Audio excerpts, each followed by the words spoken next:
লাখো রোহিঙ্গার সঙ্গে ইফতার করলেন প্রধান উপদেষ্টা ও জাতিসংঘ মহাসচিব। প্রত্যাবাসনই সংকটের একমাত্র সমাধান। বাস্তুচ্যুতদের ফেরাতে সারা দুনিয়ার সঙ্গে লড়াইয়ের প্রতিশ্রুতি।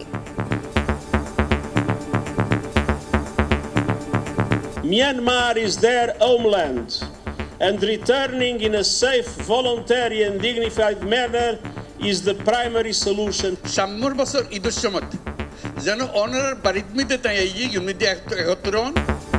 রাখাইনে গণহত্যার বিচার ও স্বদেশে ফেরার আকুতি শরণার্থীদের।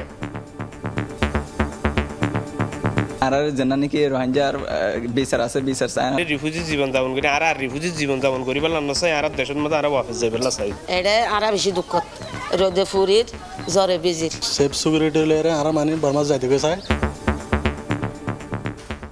দেখছিলেন প্রধান শিরোনাম। রাত 11টার সময় সঙ্গে আছি আমি আলিশা ইসলাম। এবার অন্যান্য শীর্ষ সংবাদ। সংস্কার প্যাকেজ ছোট হলে নির্বাচন ডিসেম্বরে, বড় হলে আগামী বছর জুনে, জানালেন ডক্টর ইউনুস। চলমান পরিবর্তনে বাংলাদেশের পাশে থাকার ঘোষণা অ্যান্টোনিও গুতেরেসের।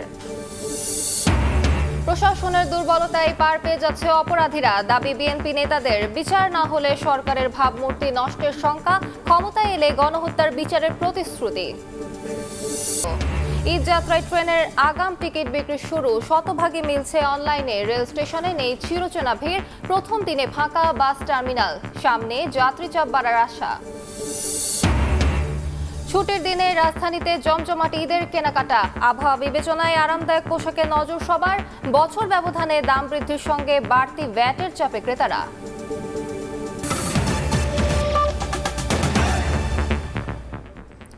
লাখো রোহিঙ্গার সঙ্গে ইফতার করলেন প্রধান উপদেষ্টা ডক্টর মোহাম্মদ ইউনুস ও জাতিসংঘ মহাসচিব অ্যান্টোনিও গুতেরেস।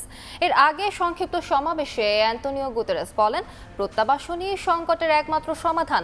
প্রধান উপদেষ্টা জানান, রোহিঙ্গাদের দেশে ফেরাতে সারা দুনিয়ার সঙ্গে প্রয়োজনে লড়াই করবেন। মিজানুর রহমান মিন্টু ও মোবারক হোসেন শুভর ক্যামেরায় হাসান ওয়ালির প্রতিবেদন। উখিয়ার 20 নম্বর ক্যাম্পে ইফতারের অপেক্ষায় লাখো মানুষ। বাংলাদেশে আশ্রয় নেয়া রোহিঙ্গা জনগোষ্ঠীর সম্মানে প্রধান উপদেষ্টার এই আয়োজনে সাদা পাঞ্জাবি পরে অংশ নিলেন জাতিসংঘ মহাসচিব। ইফতারের আগে আয়োজিত সমাবেশে অ্যান্টোনিও গুতেরেস বলেন, মুসলিম বিদ্বেষ থেকেই মিয়ানমারে হত্যার ঘটনা ঘটছে। মর্যাদাপূর্ণ প্রত্যাবাসনই এর সমাধান। They want to go home. Myanmar is their homeland, and returning in a safe, voluntary and dignified manner is the primary solution for this crisis. পবিত্র মাহে রমজানের এমন স্নিগ্ধ সন্ধ্যায় প্রধান উপদেষ্টার সৌজন্যে লাখো রোহিঙ্গা অংশ নিয়েছেন এই ইফতার আয়োজনে, যেখানে তাদের হাতের প্লেকার্ডে গণহত্যার বিচারের দাবি যেমন রয়েছে, একই সঙ্গে স্বদেশে ফেরার আকুতিও রয়েছে। ইফতার শেষে রোহিঙ্গাদের অনুরোধে কথা বলেন প্রধান উপদেষ্টা ডক্টর মোহাম্মদ ইউনুস। জানান, রোহিঙ্গাদের দেশে ফেরাতে সারা দুনিয়ার সঙ্গে প্রয়োজনে লড়াই করতে হবে। ইদাইলে আরা ব্যাগুন যাই, দাদা দাদির খবর জিয়ারত করি, নানা নানির খবর জিয়ারত করি, আত্মীয় স্বজনের খবর জিয়ারত করি। এই মানুষগুন এর আইগারে ইটেন গরিবদে এই সুযোগ কেন পাইতো না, ইটারা খবর জিয়ারত করিবার কোনো সুযোগ নাই। আজকে যখন তানে সামনে পাইন, তানে ওর একটা দাওয়াত দন, দাওয়াত দিবেন কি লাই সাম্যর বছর ঈদের সময় যেন অনার বাড়িতে তাই ইউনিটি একত্রণ এবং দাদা দাদির খবরের কাছে তাই অনেক তার সম্বর্ধনা দেন। ইফতার মাহফিলে পররাষ্ট্র উপদেষ্টা, সেনা প্রধান সহ দেশি বিদেশি সংস্থার প্রতিনিধিরা অংশ নেন। হাসান ওয়ালি, সময় সংবাদ, রোহিঙ্গা ক্যাম্প, উখিয়া, কক্সবাজার।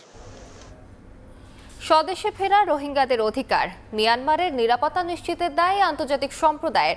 দুপুরে রোহিঙ্গা ক্যাম্প পরিদর্শন শেষে কথা বলেন জাতিসংঘ মহাসচিব। তিনি আরো বলেন, রোহিঙ্গাদের খাদ্য নিরাপত্তা নিশ্চিতে সব করবে জাতিসংঘ। দ্বিতীয়বারের মতো রোহিঙ্গা ক্যাম্পে এলেন জাতিসংঘ মহাসচিব। প্রাণ খুলে কথা বলেন এখানকার বাসিন্দাদের সঙ্গে। 7 বছর আগে যে দুঃখ দুর্দশা দেখে গিয়েছিলেন তা কমেনি এতটুকু, বরং মানবিক সহায়তা কমে যাওয়ায় বেড়েছে উদ্বেগ। শুক্রবার ঘড়ির কাঁটায় দুপুর প্রায় 2:15 উখিয়ার 18 নম্বর ক্যাম্পে যান অ্যান্টোনিও গুতেরেস। শুরুতে ইউনিসেফের লার্নিং সেন্টার ঘুরে দেখেন তিনি। পরে রোহিঙ্গাদের খাদ্য ও পুষ্টি বিষয়ে তথ্য উপস্থাপন করা হয় জাতিসংঘ মহাসচিবের কাছে। রোহিঙ্গা শিশুদের সঙ্গেও কথা বলেন গুতেরেস। রাখাইনে গণহত্যার বিচার ও স্বদেশে ফেরার আকুতি জানান রোহিঙ্গারা। ঘর বাড়ি জ্বালা দিয়ে ফেললাম, হাড়ি ফেললে তার বাংলাদেশ দাসি করতেছি। তিনি তোমাদের কি বলেছেন? এনে বলছে যে তাই আরা হই দে মানে আর জানা নাকি রোহিঙ্গার বিচার আছে বিচার চায় তো এই তারা হয় দে। আইওএম এর রোহিঙ্গা কালচারাল মেমোরিয়াল সেন্টার পরিদর্শন শেষে 10 সদস্যের রোহিঙ্গা প্রতিনিধি দলের সঙ্গেও সাক্ষাৎ করেছেন আন্তোনিও গুতেরেস। এরপরই কথা বলেন গণমাধ্যমের সঙ্গে, জানান রোহিঙ্গাদের মর্যাদাপূর্ণ জীবন নিশ্চিতে আন্তর্জাতিক সম্প্রদায়ের আরও সহযোগিতা প্রয়োজন। Rohingyas want to go back to Myanmar. It's essential that the international community does everything to make sure that peace is reestablished in Myanmar and that the rights of the Rohingyas are respected, that discrimination and persecution like the one that we witnessed in the past will end. জাতিসংঘ মহাসচিবের সফরে ক্যাম্পে খাদ্য সহায়তা বাড়বে বলে আশা করেন প্রধান উপদেষ্টার ডেপুটি প্রেস সচিব আজাদ মজুমদার। প্রতি মাসে $15 মিলিয়ন খরচ হয় রোহিঙ্গাদের খাদ্য সহায়তার পেছনে, এবং এই সাহায্যটা যাতে অব্যাহত থাকে। যারা দাতা সংস্থা আছে বা বিভিন্ন দেশ যারা রোহিঙ্গাদের জন্য অর্থ সাহায্য দেয় তারা যেন এটা অব্যাহত রাখে, সেই জন্য বৈশ্বিক জনমতটাকে এই রোহিঙ্গা ক্রাইসিসের দিকে দৃষ্টিবদ্ধ রাখা, এই চেষ্টাটাই করা হচ্ছে সর্বাত্মকভাবে। সবশেষ জাতিসংঘের শরণার্থী সংস্থায় কারুশিল্প কেন্দ্র পরিদর্শন করেন জাতিসংঘ মহাসচিব। সময় সংবাদ, কক্সবাজার। বাংলাদেশের চলমান পরিবর্তন ও সংস্কারে পাশে থাকার ঘোষণা দিয়েছেন জাতিসংঘ মহাসচিব। বৈঠক করেন প্রধান উপদেষ্টার সঙ্গে। নির্বাচন প্রসঙ্গে ডক্টর ইউনূস জানান, সংস্কার প্যাকেজ ছোট হলে নির্বাচন হবে ডিসেম্বরে, আর বড় হলে ভোট হবে আগামী বছরের জুনে। বৃহস্পতিবার 4 দিনের সফরে ঢাকায় আসেন জাতিসংঘের মহাসচিব অ্যান্তোনিও গুতেরেস। সফরের দ্বিতীয় দিন প্রধান উপদেষ্টার কার্যালয়ে যান তিনি। সেখানে ডক্টর মোহাম্মদ ইউনূস তাকে স্বাগত জানান। পরে বৈঠকে মিলিত হন ডক্টর মোহাম্মদ ইউনূস ও অ্যান্তোনিও গুতেরেস। সেখানে রোহিঙ্গা ইস্যুর পাশাপাশি বাংলাদেশের স্বার্থ সংশ্লিষ্ট বিভিন্ন বিষয়ে আলোচনা হয়। বৈঠকে জাতিসংঘের মহাসচিব বলেন, প্রতিরক্ষা ব্যবস্থায় পশ্চিমা বিশ্ব যখন খরচ বাড়িয়ে যাচ্ছে তখন বিশ্বব্যাপী মানবিক সহায়তা কমে যাওয়া সত্যিই উদ্বেগের। এ সময় তিনি বাংলাদেশে আশ্রিত রোহিঙ্গাদের জন্য মানবিক সহায়তা কমিয়ে দেয়াকে অপরাধ হিসেবে উল্লেখ করেন। এ সময় ডক্টর মোহাম্মদ ইউনূস বাংলাদেশের সার্বিক পরিস্থিতি সম্পর্কে তাকে অবহিত করে জানান, এবছর ডিসেম্বর আর না হয় সামনে বছর জুনের মধ্যেই বাংলাদেশে নির্বাচন অনুষ্ঠিত হবে। বৈঠক থেকে বেরিয়েই সামাজিক যোগাযোগ মাধ্যম এক্স বার্তায় বাংলাদেশের চলমান পরিবর্তন ও সংস্কারে পাশে থাকার ঘোষণা দেন জাতিসংঘের মহাসচিব অ্যান্তোনিও গুতেরেস। প্রতিশ্রুতি দেন অন্তর্বর্তী সরকারকে সহায়তার। এরপর প্রধান উপদেষ্টার কার্যালয়ে পরিদর্শন বইয়ে স্বাক্ষর করেন জাতিসংঘের মহাসচিব। পরে সবার সঙ্গে গ্রুপ ফটো সেশনে অংশ নেন অ্যান্তোনিও গুতেরেস। এর আগে হোটেল ইন্টারকন্টিনেন্টালে পররাষ্ট্র উপদেষ্টা তৌহিদ হোসেনের সঙ্গে বৈঠকে মিলিত হন অ্যান্তোনিও গুতেরেস। সেখানেও রোহিঙ্গা ইস্যু ছাড়াও বাংলাদেশের বিভিন্ন বিষয়ে আলোচনা হয়। রোহিঙ্গাদের আশ্রয় দেয়ায় বাংলাদেশকে ধন্যবাদ জানিয়ে প্রত্যাবাসনে সার্বিক সহায়তার আশ্বাস দেন জাতিসংঘের মহাসচিব। নাজমুস সালেহী, সময় সংবাদ, ঢাকা। প্রশাসনের দুর্বলতায় প্রকৃত দুষ্কৃতকারীরা পার পেয়ে যাচ্ছে বলে অভিযোগ করেছেন বিএনপি নেতারা। অপকর্মের বিচার না হলে সরকারের গ্রহণযোগ্যতা নষ্ট হবে বলেও মন্তব্য করেন তারা। বলেন, বিএনপি ক্ষমতায় গেলে আওয়ামী লীগ নেতাদের বিচারের আওতায় আনবে। দেশের বিভিন্ন স্থানে নারী ও শিশু নির্যাতনে বাড়ছে উদ্বেগ। মোকাবেলায় এবার জেলাভিত্তিক আইনি ও স্বাস্থ্য সহায়তা সেল গঠন করেছে বিএনপি। শুক্রবার সকালে রাজধানীর নয়াপল্টনে দলটির কেন্দ্রীয় কার্যালয়ে সংবাদ সম্মেলনে একথা জানান বিএনপির সিনিয়র যুগ্ম মহাসচিব রুহুল কবির রিজভী। বিগত 15 বছরে আওয়ামী শাসনামলে বিচারহীনতার সংস্কৃতির কারণে দেশে এখনো ধর্ষণের মতো অপরাধ ঘটছে উল্লেখ করে তিনি বলেন, প্রশাসনের কার্যকর পদক্ষেপের অভাবে নারী নির্যাতন সহ বিভিন্ন অপরাধের সঙ্গে জড়িতরা পার পেয়ে যাচ্ছে। গত 15 বছরের বিচারহীনতার যে সংস্কৃতি এবং আইনের শাসনের অনুপস্থিতিতে যে দুর্যোগ এই দেশের উপর দিয়ে ঘটে গেছে তার রেশ এখনো কাটেনি। একই দিন রাজধানীর প্রেস ক্লাবের সামনে বাংলাদেশ জাতীয় অধিকার আন্দোলনের প্রতিবাদ সভায় অন্তর্বর্তী সরকারের প্রতি নির্বাচন দেওয়ার আহ্বান জানিয়ে বিএনপি চেয়ারপারসনের উপদেষ্টা জয়নুল আবদিন ফারুক বলেন, শেখ হাসিনা ও তার মন্ত্রী এমপিরা যেখানেই পালিয়ে থাকুক না কেন, বিএনপি সরকার গঠন করলে তাদের দেশে ফেরত এনে বিচার করা হবে। আরামে থাকেন, ফ্ল্যাটে ভাড়ায় থাকেন, ডলার নিয়ে থাকেন, বাসা ভাড়া নিয়ে থাকেন, ইনশাল্লাহ বাংলাদেশে আপনাদেরকে ফেরত আনে বিচারের আওতায় আনা হবে। রাজধানীর সেগুনবাগিচায় ঢাকা রিপোর্টার্স ইউনিটির সদস্যদের সম্মানে আয়োজিত ইফতার মাহফিলে যোগ দিয়ে বিএনপির স্থায়ী কমিটির সদস্য মির্জা আব্বাস বলেন, নারী শিশু নির্যাতন সহ সব ধরনের নির্যাতনের বিচার নিশ্চিত করতে হবে। দেশের ক্ষয়ক্ষতির কিংবা ভালো মন্দের দায় দায়িত্ব রাজনীতিবিদরা 25 ভাগ বহন করে, 25 ভাগ, 50 ভাগ বহন করে আপনাদের এই সাংবাদিকরা, বস্তুনিষ্ঠ সাংবাদিক যারা আপনারা করেন তাদের উপর নির্ভর করে। আপনাদের সাংবাদিকদের দায় দায়িত্ব অনেক অনেক অনেক। রাজনীতির স্লোগানটা যদি সত্যি এমন হয়ে থাকে যে আমার চেয়ে দল বড়, দলের চেয়ে দেশ বড়, তাহলে দেশেরটাই বড় করে দেখার কথা ছিল, কিন্তু বাস্তবে রাজনীতিবিদরা তাদের কর্মকাণ্ডের মাধ্যমে এটার প্রমাণ তুলে ধরতে পারেননি। দেশের স্বার্থে সবাইকে ঐক্যবদ্ধ থাকার আহ্বান জানান রাজনীতিবিদরা। একটা সমাজ সামনের দিকে এগিয়ে যায়।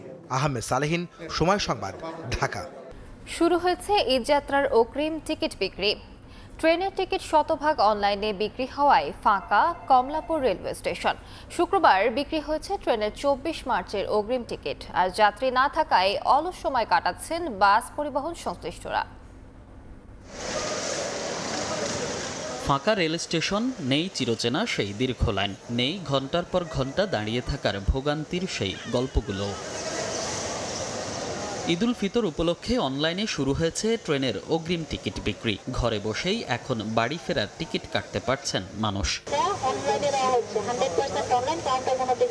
টানা 7 দিন চলবে আগাম টিকিট বিক্রির কার্যক্রম। তবে যাত্রীদের দাবি অনলাইনের পাশাপাশি কাউন্টারেও টিকিট বিক্রির। কাউন্টারে কিছু টিকিট রাখা উচিত, আমরা তো অনলাইনে ঢুকে টিকিটই পাই না। তবে রেল কর্তৃপক্ষ বলছে কালোবাজারি বন্ধ করতেই শতভাগ অনলাইন টিকিটের ব্যবস্থা। যাত্রী সাধারণ যাতে নিজের টিকিট নিজে কাটতে পারে, নিজের টিকিট নিয়ে নিজে ভ্রমণ করতে পারে, টিকিট যার ভ্রমণ তার নীতি যাতে বাস্তবায়িত হতে পারে, সেই জন্য এই ব্যবস্থা নেওয়া হয়েছে।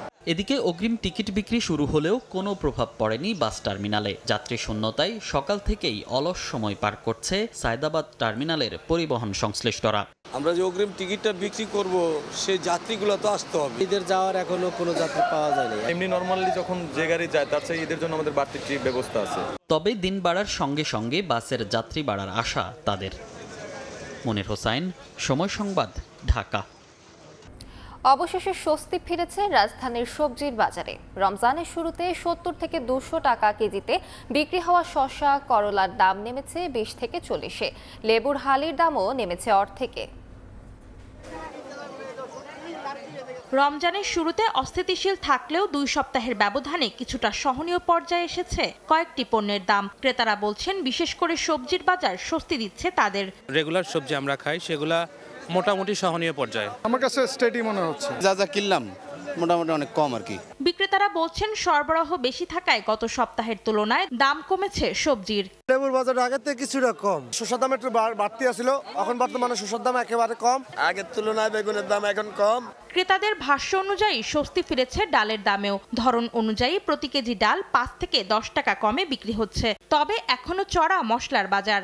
ডাল, চিনি, তেল, লবণ, হলুদ, মরিচ সবই এখন নিয়ন্ত্রণ আছে। চাল, ডাল, বুট, বেসন, তেল, মশলা দিলে এইভাবে হইলে ইনশাল্লাহ আমরা চলতে পারবো। জিরা, লং, দারচিনি, গোলমরিচ এগুলোর দাম ঠিক আছে, এলাচির দাম বেশি বাড়ছে। আবার কাজু বাদাম, কাঠবাদাম, কিশমিশ এগুলোর দাম বেশি। এদিকে গত সপ্তাহের তুলনায় মুরগির মাংস কেজিতে 5 থেকে 100 টাকা বেশি দামে বিক্রি হচ্ছে। তবে স্থিতিশীল আছে মাছ ও চালের দাম। অন্তরা সেন, সময় সংবাদ, ঢাকা। রমজানের দ্বিতীয় শুক্রবার জমে উঠেছে ঈদের কেনাকাটা। সকাল থেকেই ভিড় বেড়েছে শপিং মলগুলোতে। বেলা বাড়তেই জমজমাট হয়ে ওঠে বিপণী বিতানগুলো। পছন্দের পোশাক খুঁজতে ব্যস্ত ক্রেতারা, কেউ আবার সেরে ফেলেছেন কেনাকাটা। অন্যান্য দিনের তুলনায় এদিন চাপ বেড়েছে কয়েক গুণ। আবহাওয়ার কথা মাথায় রেখে চাহিদা বেড়েছে সিল্ক আর কটন কাপড়ের। হালকা রঙের পোশাকের চাহিদা বেড়েছে। পাঞ্জাবি ও সালোয়ার কামিজ বিক্রি হচ্ছে বেশি। গরমের কথা মাথায় রেখে এবার সবার আগ্রহের তালিকায় হালকা পাতলা পোশাক। তবে বছর ব্যবধানে সব ধরনের পোশাকের দাম বাড়ার কথা জানাচ্ছেন ক্রেতা বিক্রেতারা। পাশাপাশি বাড়তি ভ্যাট কিছুটা চাপে ফেলেছে এমনটা দাবি তাদের। গত বছর 7.5% ভ্যাট থাকলেও এবার তা বাড়িয়ে 10% করেছে সরকার।